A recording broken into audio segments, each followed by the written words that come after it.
Here's what you should know about what world leaders are saying after the World Economic Forum meeting that happened in Davos, Switzerland, January 19th through the 23rd.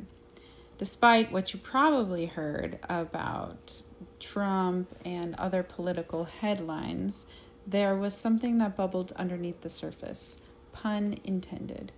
2026 was named the Year of Water. Now, what does this mean? It's a signal to pay attention to because it means that water has now been elevated not just to an environmental issue, but an economic and development priority. They're talking about not just fresh water, but also the ocean and marine ecosystems. So it's a signal for how future growth, resilience, and competitiveness will shape up. What stood out to me from reportings is that $31 trillion of global GDP face high water stress by 2050. This means that countries, governments, businesses can't just ignore this issue. It's something that they not only have to keep at the forefront, but if you listen to later, I'll talk about why it's actually a competitive advantage for businesses to consider this. Another staggering stat that I noticed was the blue economy is projected to reach $3 trillion annually by 2030. The blue economy is essentially the sustainable development of ocean businesses, so anything that relies on the ocean.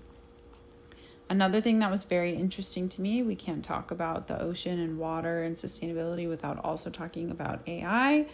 Tech leaders warned that AI risks losing social permission if it doesn't improve lives. And clean energy investments surpassed $2 trillion globally in 2025.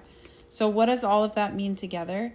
It means we're in a defining moment where major business opportunities are colliding with urgent water crises. So it's an economic prosperity opportunity.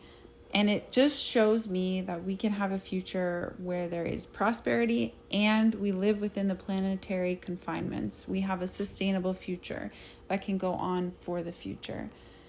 And I have spent more than a decade working in sustainability and communications, and more recently supporting blue economy initiatives. And what I've seen is that the ocean economy is not just something that is a nice to have. It will be the competitive advantages for the countries and companies that consider this and their water impacts.